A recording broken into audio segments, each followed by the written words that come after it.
इंतजार कौन दावेदार। सीएम भजनलाल फिर दिल्ली के दौरे पर हैं और ऐसे में राजस्थान में इस बात को लेकर के अटकलें अब तेज हो गई हैं कि लंबे समय से अटकी हुई राजनीतिक नियुक्तियां हो सकती हैं। और इससे पहले इसी सप्ताह 29 जुलाई को मुख्यमंत्री भजनलाल जब दिल्ली पहुंचे थे तो प्रधानमंत्री मोदी से उनकी मुलाकात काफी चर्चाओं में रही। हालांकि इसके बाद राज्य वित्त निगम के अध्यक्ष पद पर नियुक्ति की गई और अब जब सीएम फिर से दिल्ली के दौरे पर हैं तो राजस्थान में राजनीतिक चर्चाएं इस बात को लेकर के तेज है कि अब प्रदेश में राजनीतिक नियुक्तियों का दौर शुरू होगा। लंबे समय से खाली पड़े पदों पर संगठन के लोगों को मौका मिलेगा। आज इसी पर करेंगे प्रदेश की सबसे बड़ी चर्चा।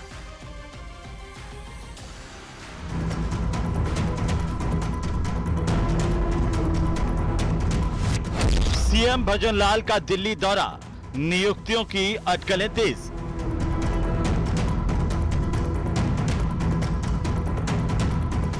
सीएम भजनलाल दिल्ली में करेंगे शीर्ष नेतृत्व से मुलाकात।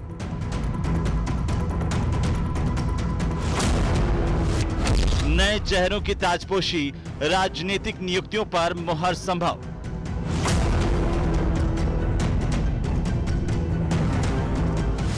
राजस्थान वित्त आयोग पर हुई नियुक्ति, अन्य नियुक्तियों की चर्चाएं तेज।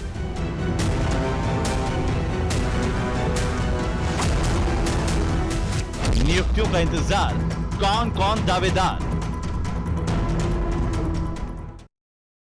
तो राजनीतिक नियुक्तियों का इंतजार है प्रदेश को और जब एक बार फिर से मुख्यमंत्री दिल्ली में हैं तो ये कयास इस बात को लेकर के है कि अब राजनीतिक नियुक्तियों का दौर शुरू हो जाएगा और संगठन के लोगों को अलग अलग पदों पर मौका मिल पाएगा। और इसी लेकर के आज हम बात करेंगे। हमारे साथ खास मेहमान जुड़ चुके हैं। सबसे पहले मैं परिचय करवा दूं, हमारे साथ फिलहाल एसपी मित्तल साहब हैं, वरिष्ठ पत्रकार के तौर पर। मित्तल साहब, बहुत स्वागत है आपका। क्या माना जाए कि जैसे अरुण चतुर्वेदी की नियुक्ति राज्य के वित्त निगम में हुई और उसके बाद मुख्यमंत्री का फिर से दिल्ली का दौरा, और मित्तल साहब क्या लग रहा है कि फिर से नियुक्तियों का दौर शुरू हो जाएगा जो लगातार लोग संगठन के लोग भी करीब 1.5 साल से ज्यादा वक्त हो गया इंतजार ही कर रहे हैं। देखिए हेमंत जी, ये तो नहीं कहा जा सकता कि मुख्यमंत्री जी दिल्ली गए हैं तो कोई राजनीतिक नियुक्तियों पर विमर्श होगा और उसके बाद कोई नियुक्ति होगी। मुख्यमंत्री तो दिल्ली जाते रहते हैं। अभी आपने अपनी रिपोर्ट में बताया कि 29 जुलाई को ही दिल्ली में गए और मैंने देखा कि जो प्रधानमंत्री जी हैं उनसे भी वो मिलके आए और उसी दिन क्या नाम से राजस्थान की पूर्व मुख्यमंत्री वसुंधरा राजे भी प्रधानमंत्री जी से मिली है। तो मुझे लगता है कि क्या नाम से राजस्थान के मुख्यमंत्री और नेताओं का दिल्ली जाने से ये कोई नहीं कहा जा सकता कि राजनीतिक नियुक्तियों में तेजी आ जाएगी। देखिए, राजनीतिक नियुक्ति तो बहुत समय से खाली है। कांग्रेस के शासन में 80 निगम और बोर्डों के अंदर राजनीतिक नियुक्तियां की गई थी। अब अपन ये तो नहीं कह सकते कि भारतीय जनता पार्टी के शासन में भी 80 बोर्डों में नियुक्ति हो जाए, क्योंकि अशोक गहलोत साहब को तो अपनी सरकार बचाने के लिए जुगाड़ बहुत सारे करने थे। तो हो सकता है उन्होंने बहुत सारे निगम ऐसे बना दिए, बोर्ड ऐसे बना दिए जिनकी आवश्यकता नहीं हो। लेकिन फिर भी ये कहा जा सकता है कि राजस्थान में 25 प्रमुख ऐसे निगम बोर्ड हैं जिन पर क्या नाम से नियुक्तियां होनी चाहिए, और वो जो बोर्ड निगम है वो सरकार के कामकाज को भी प्रभावित करते हैं। सरकार ने अब भजनलाल शर्मा को मुख्यमंत्री बने हुए 1.5 वर्ष हो गया। तो हेमंत जी, अभी तक मात्र 10 नियुक्तियां की गई है, जिसमें एक कल नियुक्ति हुई है चतुर्वेदी साहब की, अरुण चतुर्वेदी जी की, जिन्हें वित्त आयोग का अध्यक्ष बनाया गया है। लेकिन अभी भी ये कहा जा सकता है कि 15 निगम बोर्ड ऐसे हैं जिन पर क्या नाम से नियुक्तियां होना शेष है। अब ये जी, नियुक्ति कब होंगी, मुझे लगता है कि ये तो क्या नाम से इसका जवाब असल रूप में मुख्यमंत्री दे सकते हैं। लेकिन एक बात और है कि ये जो राजनीतिक नियुक्तियां हैं ये भारतीय जनता पार्टी के संगठन से भी जुड़ी हुई है। देखिए, लंबे समय से मदन राठौड़ अध्यक्ष है, लेकिन अपनी कार्यकारिणी का गठन हेमंत अभी तक वो नहीं कर सके हैं। और कार्यकारिणी के गठन के अंदर जो एक जो बाधा आ रही है वो ये भी देखा जा रहा है कि ऐसे वो बहुत से जयपुर जिले वाले पदाधिकारी हैं। कार्यकारिणी डाल दी थी गलती से और फिर वापस से उसको डिलीट मारा, लेकिन लोगों ने स्क्रीनशॉट ले लिए उसके और ये पता चला कि किस किस के जो कहने से है कहाँ कहाँ से जो सेट किए जा रहे हैं। लेकिन मित्तल साहब, आप तो सब जानते हैं राजनीति में ये सब कुछ करना पड़ता है, राजनीतिक दलों को सबको संतुष्ट करके सबको साथ लेकर के चलना पड़ता है। अपनी एक बाध्यताएं पार्टी की भी होती हैं और हो सकता है कि इस वजह से शायद देरी हो। हमारे नहीं, साथ में शैलेश हेमंत कौशिक साहब जुड़ चुके हैं। मैं आ जाता हेमंत, हूँ वापस। जी मैं जी जी जी, मैं बोलिए। मतलब अपनी एक बात पूरी कर लूं, बहुत जरूरी। जी देखिए, मैं ये कह रहा हूं कि जो संगठन का जो विस्तार, जो कार्यकारिणी बननी है, उसमें बाधा सबसे बड़ी ये है कि अभी ऐसे दोहरे तीरे पद लोगों के पास हैं जो सांसद बन गए हैं या जो क्या नाम से विधायक बन गए, वो भी संगठन के अंदर मौजूद है। जिन लोगों ने राजनीतिक नियुक्तियां पाली हैं, चाहे उसमें सी आर चौधरी हो चाहे उसमें ओम प्रकाश भराना हो, चाहे उसमें ओंकार सिंह लखावत हो, वो संगठन के पद पे भी हैं और राजनीतिक नियुक्तियां भी उन्होंने पाली है। तो मुझे लगता है कि इस पर भी क्या नाम से शीर्ष तो नेतृत्व भारतीय जनता पार्टी का, उसको ये निर्णय लेना है इस बात का कि जी क्या नाम से क्या उनको हटाकर नए लोगों को शामिल किया जाए। बिल्कुल मित्तल साहब, राजनीतिक नियुक्तियों के बाद भी अगर उनकी सक्रियता देखें तो वो उतनी सक्रियता अभी ना संगठन में दिख रही है, ना राजनीतिक नियुक्ति के पद पर उनकी दिख रही है। तो उसे लेकर के भी कई तरह की चर्चाएं संगठन के भीतर हैं। ये आता हूं मैं आपके पास। शैलेश कौशिक साहब हमारे साथ जुड़ चुके हैं, भारतीय जनता पार्टी के प्रवक्ता, और डॉक्टर प्रदीप चतुर्वेदी जी भी हमारे साथ हैं, कांग्रेस पार्टी के प्रवक्ता। आप दोनों का बहुत स्वागत है। और शैलेश जी, मुख्यमंत्री एक बार फिर से दिल्ली में हैं, तो क्या ये कयास है कि अब जो राजनीतिक नियुक्तियां इतने दिनों तक नहीं हो पाई थी वो शुरू हो गई है वापस अरुण चतुर्वेदी जी की नियुक्ति के बाद में, और नई नियुक्तियां अब हो पाएंगी? देखिए हेमंत जी, मुख्य जैसे कि अभी डॉक्टर साहब बता रहे थे, मैंने मुख्यमंत्री जी का दिल्ली जाना और दिल्ली जाकर तमाम केंद्रीय नेताओं से और राष्ट्रीय नेतृत्व से मिलना एक सतत प्रक्रिया, एक सामान्य प्रक्रिया है। राजस्थान के हित में तमाम तरीके की बातें होती हैं जिनके करने के लिए चाहे मार्गदर्शन हो, चाहे केंद्रीय मंत्री हैं जो तमाम विभागों की, उनके साथ समन्वय स्थापित करने के साथ साथ राजस्थान के लिए योजनाओं को और राजस्थान के लिए आवश्यक बजटों को लाने का काम माननीय मुख्यमंत्री जी लगातार इस तरीके से करते रहते हैं। लेकिन इसको केवल राजनीतिक नियुक्ति के रूप में जोड़ा जाना मैं नहीं समझता ये सही है, क्योंकि जहां तक राजनीतिक नियुक्तियां हैं, राजनीतिक नियुक्तियों की प्रक्रिया भी लगातार, आप देखिए कि अगर हम पूर्ववर्ती सरकारों की तुलना में देखें, चाहे वो कांग्रेस की सरकार हो, तो उससे पहले और उससे ज्यादा जो अवस्था हमारी भजनलाल जी की सरकार के समय हो चुकी है। अभी मार्च से पहले हमारी सरकार जिस तरीके से मार्च में नियुक्तियां की गई थी, उसके बाद अब गहलोत साहब तो जाने ये राजनीतिक नियुक्तियों को आखिरी साल में करने के लिए हैं, तो इसीलिए जाने जाते हैं, तो आप उनके पदचिन्हों पर चलेंगे थोड़ी? हेमंत जी, बिल्कुल नहीं चलेंगे। लगातार आप देखिए कि नवंबर में माननीय मुख्यमंत्री जी ने शपथ ली थी और मार्च में पहली बार नियुक्तियां कर दी गई थी तमाम आयोगों में। उसके बाद कल भी नियुक्ति होगी, बीच में भी नियुक्ति हो चुकी है। लगभग 22 से 25 नियुक्तियां अभी तक की जा चुकी हैं और एक सतत प्रक्रिया है। संगठन और सत्ता के अनुसार, आवश्यकता के अनुसार कार्यकर्ताओं के किस कार्यकर्ता का कहां उपयोग लेना है, ये माननीय मुख्यमंत्री जी और प्रदेश संगठन के अध्यक्ष और तमाम जो वरिष्ठ नेता है तय करेंगे। उसके आधार पर एक विशेषाधिकार है, उसके अंतर्गत लगातार प्रक्रिया जारी होंगी। हो सकता है आज हम बैठे थोड़ी देर बाद कोई नियुक्ति हो जाए, तो ये एक ऐसा सतत प्रक्रिया है जो निश्चित रूप से मैं कह सकता हूँ कि शीघ्र यथा सहयोगी कार्यकर्ताओं को राजनीतिक नियुक्ति देने के माध्यम से निश्चित रूप से विपक्ष जो है मुख्यमंत्री जी के ये सतत प्रक्रिया सप्ताह में 2 बार निभाने को लेकर के सवाल खड़ा कर रहा है कि भाई एक सप्ताह में भी 2-2 बार अगर सतत प्रक्रिया निभाई जाएगी, राजस्थान का क्या होगा? देखिए हेमंत जी, पिछली बार आपने देखा होगा मुख्यमंत्री जी जिस वक्त गए और जाते ही सीधे सबसे, चाहे वो सीआर पाटिल जी हो जल संसाधन मंत्री जी हो, चाहे वो मनोहर लाल खट्टर बिजली मंत्री हो, कि दो प्रमुख जो प्रोजेक्ट चाहे बिजली के क्षेत्र में हो, चाहे ईआरसीपी और जमुना के क्षेत्र में हो, लगातार राजस्थान के मुख्यमंत्री इस विषय पर जाते रहते मिलते हैं। इसके बाद वो कृषि मंत्री से भी मिले थे।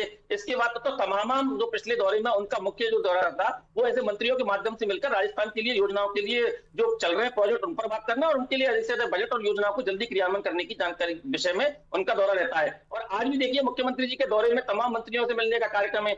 अब मुख्यमंत्री जब जाते हैं तो दौरे में मिलने के साथ साथ राष्ट्रीय अध्यक्ष जी हो, माननीय प्रधानमंत्री जी हो, माननीय गृह मंत्री जी हो, इनसे मिलना और इनसे मार्गदर्शन लेना, ये एक सतत प्रक्रिया निश्चित रूप से उनके दिशा निर्देश के अनुसार और भी आगे राजस्थान किस तरीके से विकसित राजस्थान की संकल्पना आगे बढ़े, उसके लिए राजस्थान की सरकार, राजस्थान के मुख्यमंत्री लगातार जाते रहते हैं। प्रदीप जी हमारे साथ है। प्रदीप जी, आप इसे कैसे देख रहे हैं? क्या सीएम साहब एक बार फिर से दिल्ली गए हुए हैं तो राजनीतिक नियुक्तियां हो जाएंगी, और कांग्रेस पार्टी को ऐसा क्यों लगता है कि बार बार मुख्यमंत्री जो है दिल्ली जाते हैं? अभी दिल्ली गए तो एक नियुक्ति पत्र लेकर आए हैं अरुण चतुर्वेदी, जिनको राजस्थान वित्त निगम का अध्यक्ष बनाया गया है। ये दिल्ली जाने के बाद ही संभव हुआ है। मुख्यमंत्री जी के साथ स्थिति बनी है तो ये एक साथ क्यों नहीं ले आते हैं फिर? नहीं, सवाल ये है, ऐसे नहीं मिलता है। मोदी और शाह के पास देश के संबंधी काम होते हैं, इसलिए जितना वो कर सकते हैं वो देते हैं। अब सवाल ये कि राजस्थान की राजनीति में जगदीप धनखड़ जी के उपराष्ट्रपति के इस्तीफे देने से जाटों की राजनीति का एक सामंजस्य जो इन्होंने स्थापित करने का प्रयास किया था उसमें दरार बढ़ गई है। और अब सबसे बड़ी समस्या ये है कि जाटों के प्रति इस जो उन्होंने ये अभियान चलाया था, अब किस तरह से इन जाटों को जिस तरह से मैनेज किया गया था कि जाटों को मुख्यमंत्री पद न देकर उपराष्ट्रपति बनाया गया, राजस्थान के जाटों को एक लोभ दिया गया। तो अब सवाल यह है कि जगदीप धनखड़ के जिस हालात में त्यागपत्र देना पड़ा, जिस पर तरह से हटाया गया, उससे जाटों में एक आक्रोश है। कितने जाटों को आपने मुख्यमंत्री बना दिया, बता तो दो। जाटों की आप राजनीति पर आए, बताइए और ना। जाटों की एक नाम राजनीति तो में बता दो। वसुंधरा राजे को एक नाम बुलाने का पूछा क्या हूं मतलब आपसे। था? आपके मुझे तो पूर्व बताइए, मुख्यमंत्रियों ने आपके तमाम जब की राजनीतिक सरकार जो के भारत बनने आपके के करीबी पहले नेता थे, उनको वसुंधरा राजे ठंडे से बस्ते में डाल दिया। जो प्रधानमंत्री आपसे और पूछ रहा हूँ, गृह वरिष्ठ मंत्री बात प्रवक्ता नहीं है, कर रहे एक थे, जाट जिसको वो आपने आज उन्हें मुख्यमंत्री बनाया बुलाकर हो। चर्चा क्यों कर भारतीय रहे हैं? जनता पार्टी वो जातिगत आज राजनीति में उनसे विश्वास नहीं चर्चा क्यों करती। कर रहे हैं? सबका साथ जब सबका पर्ची विश्वास से की बात मुख्यमंत्री करते हैं। बनाया गया, अगर हम किसी तब एसटी मुख्यमंत्री को वसुंधरा राजे का कोई लिहाज राष्ट्रपति नहीं किया बनाया है, गया, तो उनकी उपराष्ट्रपति वरिष्ठता को बनाया नहीं है। देखा आप गया। जाति से लेकिन जोड़ते हो। अब जगदीप आपने मुझे धनखड़ के एक उदाहरण इस्तीफे बता से दीजिए, आपने अगर किसी एक वसुंधरा जाट राजे को को बुला करके मुख्यमंत्री बनाया हो। राजनीति आप को बता साधने दीजिए का ना, प्रयास हो एक रहा है, नाम बता तो दीजिए। आखिर क्यों करना आपके पड़ रहा गहलोत है? साहब को क्योंकि भारत आजाद जाटों करती की थी। राजनीति ठीक है, तमाम ठीक है जाट सर, नेताओं शैलेश को जी वापस बोलिए। बिठाना सजाए चाहते हैं। लगाने का काम राजस्थान में आपके 200 गहलोत विधानसभा ने किया सीटों था। में चाहे वो मिर्जा फैमिली हो, चाहे वो तो विधायक तमाम जाट तरीके हैं, की फैमिली हो, जबकि वो सबको डिमांड ठिकाने करते लगाने हैं का कि काम आपके राजस्थान का गहलोत ने किया मुख्यमंत्री था। जाट भारतीय होना जनता चाहिए। पार्टी इस तरीके की आज राजनीति नहीं जाटों करती, की राजनीति जिसमें का जाति के सामंजस्य नाम पर बिठाने के भारतीय लिए जनता पार्टी वसुंधरा सबको राजे साथ को लेके बुलाया करती गया, है और क्योंकि सबका वो विकास जाटों करती के घर है। में आई आप हुई है। जाति को ढूंढते वो हो। ठाकुर आप जाति को परिवार से है। राजनीतिक एक नियुक्तियों जमाने पर से आइए, राजनीतिक एक जमाने नियुक्तियों से पर। राजीव गांधी क्या ठाकुरों की कहते थे, ब्याही राहुल है, गांधी क्या और प्रदीप कहते जी, थे। वो उनकी बहू है, इसलिए इस सामंजस्य को बिठाने के प्रदीप लिए जी, प्रदीप जी, आपने एक बात कही है प्रधानमंत्री कि और गृह जाटों को मंत्री ने उनको लुभाने के बुलाया। लिए इससे राजनीतिक पहले आपने जब एक बात सरकार कही, के प्रदीप चुनाव जी, हुए तब उनको नहीं बुलाया गया, उनसे प्रदीप जी, बातचीत आप नहीं गई। प्रदीप जी आज सुनिए, अचानक वसुंधरा राजे को बुलाकर किस तरह की मंत्रणा की जा रही है? सुनिए और तो सही। आने वाले समय में हो सकता है कि वसुंधरा राजे उपराष्ट्रपति की प्रत्याशी भी हो, नहीं क्योंकि नहीं, जिस तरह की चर्चाएं आपने चल आपने रही है कहा क्षेत्र कि में। जाटों को लुभाने के लिए इन्होंने बनाया, तो क्या आप भी प्रदेश अध्यक्ष जाटों को लुभाने के लिए बना रहे हो?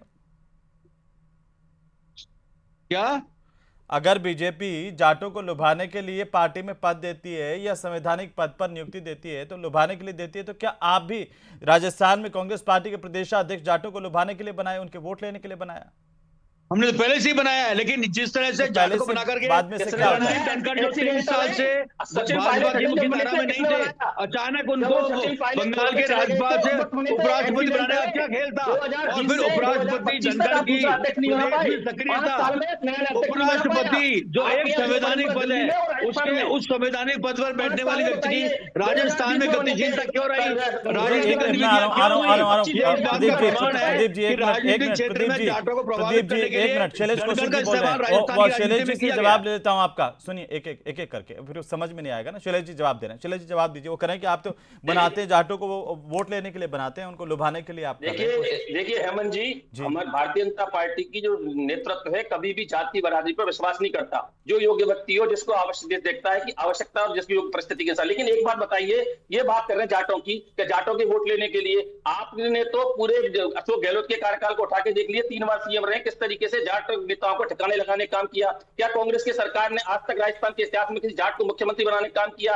और दूसरी बात, आप जिन प्रदेश अध्यक्ष की बात कर रहे हो, वो तो एक्सीडेंटल प्रदेश अध्यक्ष हैं। जब सचिन पायलट छोड़ के चले गए थे तो उनको बना दिया, और 2020 से 2025 आ गई, 5 साल में अपना दूसरा अध्यक्ष नहीं बना पाए आप, क्योंकि आपके यहाँ परंपरा ऊपर से नीचे तक फिक्स है। जो बना दिया, जिसमें मोहर लग गई, वो ठीक है, जो चला रहा है कम। तो आपके यहाँ तो ना तो लोकतंत्र है और आप जातिवाद की बात करते हो। राजीव गांधी ने किस जमाने में कहा था कि हम जाति की राजनीति करते हैं, और आज राहुल गांधी जाति की राजनीति बात करते हैं। जाति की राजनीति करना कांग्रेस का धर्म हो सकता है, भारतीय जनता पार्टी सबको साथ लेकर सबके साथ काम करती है। जी, लेकिन प्रदीप जी, एक छोटा सा जवाब, फिर मैं मित्तल साहब के पास जाऊंगा, बोलिए। देखिए, सवाल यह है कि आपने राव वीरेंद्र सिंह को पार्टी में लाए, अब वो कहां हैं? सतपाल मलिक का आपने क्या हाल किया? जगदीप धनखड़ के साथ आपने क्या व्यवहार किया?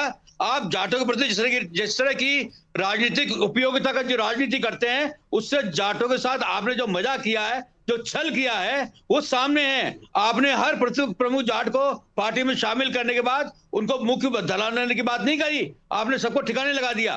तो इसलिए मैं आपसे कहना चाहता हूं, आपने जितने भी जाट नेता जो अभी पार्टी में आए, उन तो सबको आपने यही आरोप तो मदेना परिवार आप पर लगाता रहा है, पायलट परिवार आप पर लगाता रहा है, चले गए, इसलिए ओला परिवार आप पर लगाता रहा है। मैं आपको मिर्जा परिवार आप पर यही आरोप लगाता रहा है। सबूत दिए कि 3-4 जो प्रमुख नेता आए, उनका आपने क्या हाल किया, और सब चतुर्वेदी साहब, चतुर्वेदी जी जाटों का इस्तेमाल कर रहे हैं। ये आरोप में 200 विधानसभा सीटों में आज भी 30 विधायक हैं, लेकिन सवाल यह है कि उनकी जो इच्छा है कि राज्य का मुख्यमंत्री बने, तो आपने उनको दूर का तारा दिखाकर आपने मेरे सवाल का जवाब नहीं दिया। यही आरोप जो आप बीजेपी पर लगा रहे हैं, यही आरोप मदेना परिवार आप पर लगाता है, यही आरोप मिर्जा परिवार आप पर लगाता है। ये तो महत्वपूर्ण परिवार है जो सालों से आप आजादी के बाद से ही लगातार पार्टी के साथ जुड़े हुए थे आपकी, ये क्यों लगा रहे हैं फिर आप पर आरोप? मैंने आपको 4 नाम बताए ना, किस तरह से बीजेपी उनको लेकर गई। मैं भी आपको 4 नाम बता रहा हूं ना। आज देवीलाल के पोते दुष्यंत चौटाला को इस्तेमाल किया, और आज दुष्यंत चौटाला कहीं दिखाई नहीं दे रहे हैं। आखिर इन जाट नेताओं के साथ इस तरह का व्यवहार बीजेपी करती क्यों है? एक बार उनके साथ मिलकर सरकार बनाई और दुष्यंत चौटाला आज पार्टी में कहीं दिखाई नहीं दे रहे। तो ये किस तरह की राजनीति है? ठीक है, आप किसी वर्ग चलिए, विशेष मैं का आता हूँ, इस्तेमाल वापस आता हूँ, मैं राजनीति में वापस अपनी आता हूँ। सुविधा के लिए कर रहे हैं। मित्तल साहब देखिए, मित्तल साहब वापस इसी पर आते हैं, राजनीतिक नियुक्तियों पर। क्या सरकार के सामने, मौजूदा सरकार के सामने राजनीतिक नियुक्तियों को लेकर के बड़ी चुनौती है जातिगत सामंजस्य, और इसी वजह से देरी हो रही है? देखिए हेमंत, इसमें कोई दो राय नहीं है कि जो राजनीतिक नियुक्तियां होनी है वो बहुत जरूरी है। मैं आपको बहुत बड़ा एक उदाहरण देना चाहता हूँ। निगम और बोर्ड की बात छोड़िए, लेकिन जो एक सबसे बड़ा उदाहरण है और जो जिसको विधानसभा चुनाव में भारतीय जनता पार्टी ने मुद्दा बनाया था, वो राजस्थान लोक सेवा आयोग का था कि हम राजस्थान लोक सेवा आयोग की कार्यप्रणाली में बदलाव करेंगे, और लोगों को उम्मीद भी थी। आप देखिए 1.5 साल बाद तो क्या नाम से जो 7 मेंबर थे उनके 10 मेंबर की संख्या बढ़ाई गई। उससे पहले करीब वो 10 सिर्फ महीने संख्या ही बाद बढ़ी में है सर, वो आपने तो मेंबर तो अभी भी साथ ही हैं। अध्यक्ष खाली पड़े, मैं वही बता रहा हूँ हेमंत। हाँ, अभी भी एक सदस्य पुराने पद का, और अभी 3 नए 4 सदस्यों के पद भी राजस्थान लोक सेवा आयोग में आज अभी खाली पड़े। अब सरकार ये कहा है कि क्या नाम से हम इसमें राजनीतिक नजरिए से नियुक्ति नहीं करेंगे, और इसीलिए उन्होंने एक सर्च कमेटी बना दी है। लेकिन वो सर्च कमेटी में कौन लोग हैं, सर्च कमेटी कब से काम शुरू करेगी, इसके बारे में भी कोई पता नहीं है। मेरा ये मानना है कि राजनीतिक नियुक्तियों से पहले ये जरूरी है कि राजस्थान लोक सेवा आयोग के अंदर मेंबरों की नियुक्ति की जाए, ताकि जो बेरोजगार है, सरकार की ओर से आयोग ने जो वार्षिक परीक्षा कैलेंडर जारी किया वो समय पे हो सके। लेकिन हेमंत, मित्र बहुत साहब, महत्वपूर्ण इसके जानकारी देना अलावा चाहता हूं। भी बहुत महत्वपूर्ण आयोग हैं जिनमें यही हाल है। महिला आयोग कितने लंबे वक्त से, आप देखिए कि 1.5 साल से ज्यादा वक्त गुजर गया इस सरकार को आए हुए। महिला आयोग बिल्कुल पर अभी नियुक्ति का हेमंत, इंतजार है। एक और राजस्थान माध्यमिक शिक्षा बोर्ड में अध्यक्ष का पद कांग्रेस शासन से खाली पड़ा हुआ है। राजस्थान माध्यमिक शिक्षा बोर्ड एक ऐसा संस्थान है जिसमें 25 लाख बच्चे हर साल 10वीं की और 12वीं की परीक्षा देते हैं। आप उसमें भी क्या नाम से अभी तक अध्यक्ष की नियुक्ति नहीं हुई है। शैलेश कौशिक साहब, इसका बहुत सारे महत्वपूर्ण ऐसे आयोग हैं जो सूबे के विकास में बहुत सहायक हैं, या आप माध्यमिक शिक्षा बोर्ड के आयोग का अध्यक्ष पद ले लीजिए। महिला आयोग, जो महिलाओं पर लगातार अत्याचार होते हैं, तो एक आस रहती है, एक उम्मीद रहती है कि महिला आयोग बोलेगा, अध्यक्ष होता है तो काम करता है। SC ST के आयोग हुए, बाकी दूसरे गौ सेवा आयोग, उर्दू अकादमी, काफ़ी सारे महत्वपूर्ण आयोग हैं, वो भी इंतजार कर रहे हैं। सर, ऐसी क्या समस्या है? देखिए हेमंत जी, समस्या कोई नहीं है। जो राजनीतिक नियुक्तियों का दौर पहले भी हुआ था और उसके बाद कल से भी शुरू हुआ था, और शीघ्र यथाशीघ्र जिस हिसाब से आवश्यकता के हिसाब से माननीय मुख्यमंत्री महोदय विशेषाधिकार है, संगठन और सत्ता के समन्वय के साथ शीघ्र नियुक्तियां होंगी। आवश्यकता इस बात की है हेमंत जी। देखिए मैं एक और उदाहरण देना चाहूंगा। कांग्रेस के समय 12 यूनिवर्सिटियों में राजस्थान के बाहर की पृष्ठभूमि के प्रोफेसर को कुलपति लगाया था। आज राजस्थान, हमारी पार्टी की प्राथमिकता यह है कि ऐसे प्रोफेसर जो राजस्थान की पृष्ठभूमि से हो उनको, और उसी क्रम में वो तो हमने भी सवाल उठाए थे कि भाई राजस्थान में क्या प्रोफेसर नहीं है क्या, जो बाहर से लाकर क्या कर रहे हैं? तो ऐसे ही माध्यमिक शिक्षा बोर्ड हो चाहिए हो, जिस तरीके से आज आवश्यकता इस बात की है कि आप बात करें थे RPSC की। RPSC में जो 7 की जगह 10 मेंबर का प्रस्ताव, आपको ध्यान हो पूर्ववर्ती समय में इसी सरकार के अंतर्गत देवराज जी की, उसमें एक हरियाणा में UPSC जो वहां का जो आयोग है उसका अध्ययन किया गया था, और उसके आधार पर यह निर्णय लिया गया था कि सदस्यों की संख्या बढ़ाएगी, तो उसकी क्रियान्वयन हो गई। दूसरा, उसमें यह भी तय हुआ था कि किस तरीके से हम लगातार, आवश्यकता इस बात की नहीं है कि इसको राजनीतिक केंद्र रखा जाए, आवश्यकता यह बात है विशेषज्ञ लोगों को RPSC जैसी सीटों पर लाया जाए, ताकि जो पुरानी सरकार की पुनरावृत्ति ना हो, कि जिस तरीके से जो पेपर लीक और अंतरिक घटनाएं हुई जिसके माध्यम से युवाओं का विश्वास इस RPSC से ठगा है, उस विश्वास को कायम करने के लिए आवश्यकता मजबूत और विषय विशेषज्ञों की राजनीतिक इच्छा शक्ति से ऐसे सब्जेक्टों को दूर रखा जाने की आवश्यकता है। इसीलिए सरकार लगातार इस पर काम कर रही है। अभी संख्या बढ़ाने का, लेकिन कौशिक साहब, प्रदीप जी कह रहे हैं कि मुख्यमंत्री दिल्ली जाते हैं, एक नियुक्ति पत्र लेकर के आते हैं, क्योंकि वहां से उनको एक ही मिलता है, तो आकर के फिर एक नियुक्ति कर देते हैं। ये बताइए। प्रदीप जी की समस्या ये है कि प्रदीप जी को खूब मालूम है कि कांग्रेस की सरकार में किस तरीके से राजनीतिक नियुक्तियां हुई थी, किस तरीके से बसपा और कांग्रेस के विधायकों को उस बैसाखियों के सहारे से सरकार को किस तरीके से लगातार चलाया गया था, किस तरीके से 50 से अधिक वोट समाजों के नाम पर, ये जाति की राजनीति करना इनकी पार्टी की विशेषता है, समाजों के नाम पर 50 वोट बना दिए थे। कांग्रेस की सरकार से आप तुलना करेंगे तो कांग्रेस की सरकार में तो बीजेपी के लोगों को भी राजनीतिक नियुक्ति कर दी थी, जिसके सवाल प्रताप सिंह खाचरियावास को तो उठा रहे थे मित्तल साहब, आपको तो याद है।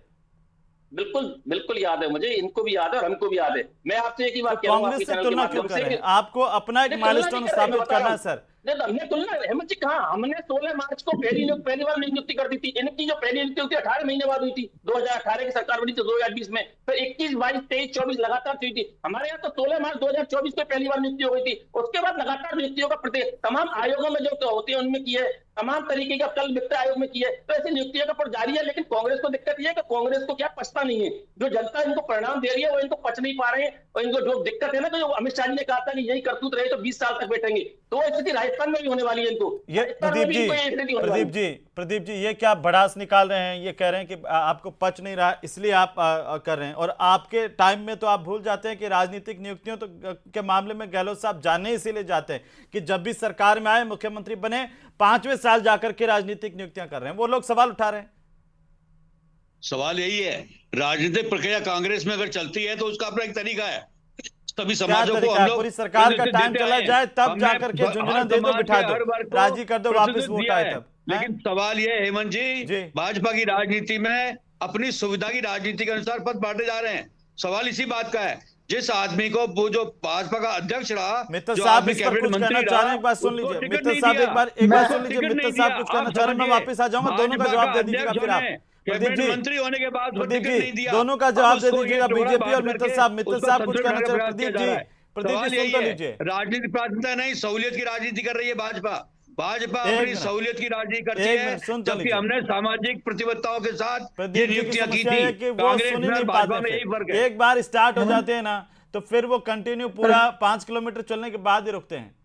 ये अच्छी बात है। लेकिन जी हेमंत जी मैं दोनों की बात करता हूँ, चतुर्वेदी जी की भी और कौशिक साहब की भी। देखिए अशोक गहलोत साहब ने कैसी कैसी नियुक्तियां की हैं, इसका एक उदाहरण देना चाहता हूं कि बाबूलाल कटारा को राजस्थान लोक सेवा आयोग का सदस्य बनाया, जो पेपर बेचते हुए क्या नाम से उनको गिरफ्तारी हुई है। अभी कितना संगीन अपराध उन पर था कि वो पेपर बेच रहे थे। एक उन्होंने सदस्य, दूसरा एक और जाते जाते जब सरकार का अंतिम कार्यकाल था, तो मैं उनका नाम नहीं लेना चाहूंगा क्योंकि वो अभी भी आयोग के क्या नाम से जिम्मेदार एक सदस्य हैं। उनकी नियुक्ति के बाद में जब बबेला हुआ, जब विवाद हुआ, कांग्रेस पार्टी के नेताओं ने उनका विरोध किया, तो अशोक गहलोत को सोशल मीडिया पे ये लिखना पड़ा कि मुझे दुख है कि मैंने फला व्यक्ति को क्या नाम से आयोग का सदस्य बना दिया। मुझे इनकी पृष्ठभूमि के बारे में पता होता तो मैं कभी भी इनको क्या नाम से आयोग का सदस्य नहीं बनाता। इन दो घटनाओं से जाहिर होता है कि कांग्रेस के शासन में राजनीतिक नियुक्तियां कैसी कैसी हुई है। देखिए चतुर्वेदी जी जो है वो हमारे अपने मिनिस्टर हैं पहले, तो चतुर्वेदी जैसों की यदि नियुक्ति होती तो मुझे लगता है कांग्रेस शासन में ज्यादा अच्छा होता।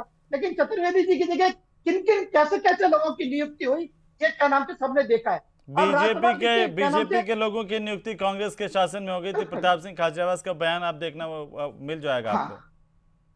हेमंत एक अभी और बात, अभी एक क्या नाम, लेकिन चतुर्वेदी जी को नियुक्ति नहीं दी संगठन ने, बताइए।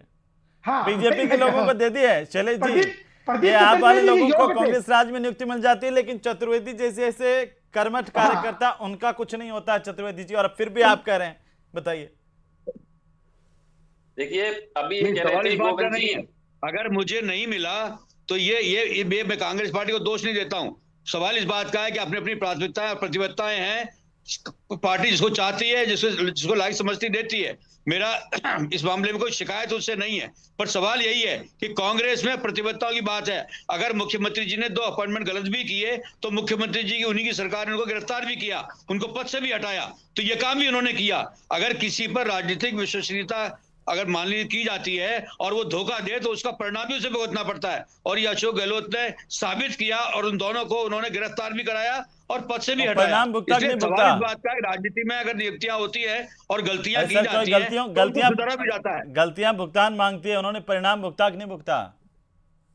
नहीं, सवाल इस बात का नहीं है। 2 लोगों ने किया, बाकी जो 100 लोगों को अपॉइंट किया उनके बारे में कहिए, उन्होंने सामाजिक अपना काम किया। जिला उपभोक्ता जयपुर के सेकंड और बांसवाड़ा में मेंबर पर जो नियुक्तियां हुई है वो कांग्रेस वालों ने कहा कि तो बीजेपी के लोगों को नियुक्त कर दिया। ये आपका फॉर्मूला गलत है, मैं इससे सहमत नहीं। मानते हैं यहाँ के नेता मानते हैं, मैं इससे सहमत नहीं। कभी मानते ही नहीं हो। आप लोग उन विषय पर बात करते हो जिनकी कोई सार्थकता ही नहीं होती, जो धरातल पर नहीं होती, इसीलिए जनता आपको पलटती है। समस्या यही है कि आप लोग कभी विषय पर नहीं सार्थकता दिख रही है। आपका देवराज के बेटे को देख लीजिए, चुनाव में देखिए ना, साथ में आप देख लीजिए, देवराज का बेटा गिरफ्तार हुआ है तो आजीवन कारावास हुआ है। आपके ऐसे लोग जिनकी पैरवी प्रधानमंत्री करने गए चुनाव में, ये कोई गांधी फैमिली का निर्णय नहीं है, जिसको आपको विचार करना पड़ेगा। प्रधानमंत्री के जनता बेटे का की निर्णय है, जिसको पैरवी विचार करने करना गए है, कोई और वो राजनीतिक आज दलों को मानना बलात्कार में पड़ेगा। उसकी सजा इसलिए हुई, आप आज ये देखिए, बता रहा हूं। जनता ने आपके निर्णय ऐसे किया लोगों है, का उदाहरण वो है, मानवीय है, आपके और अब जनता ने हमारी चरित्र सार्थकता को और हमारे सब चीजों को देखने की परवाह नहीं करते हैं आप निर्णय लोग। उनको सलाह किस तरह के है। और व्यभिचारी बेगूसराय लोग, में आपको किस क्लियर तरह के पता नहीं अपराधी है, इतने आपने बड़े राजनीति राजस्थान में के ला इतिहास करके में कभी पार्टी में कांग्रेस की शामिल किए साथ में हैं, से पांच वो की इस एक बात सीट का भी नहीं आई। प्रमाण है कि 5 आपकी सीट जीते थे, राजनीतिक आप एक सीट शुद्धता पर में जरूर कोई कर रहे विश्वास ही हैं। नहीं ये है। कांग्रेस को इतिहास दिखाया राजस्थान की जनता ने।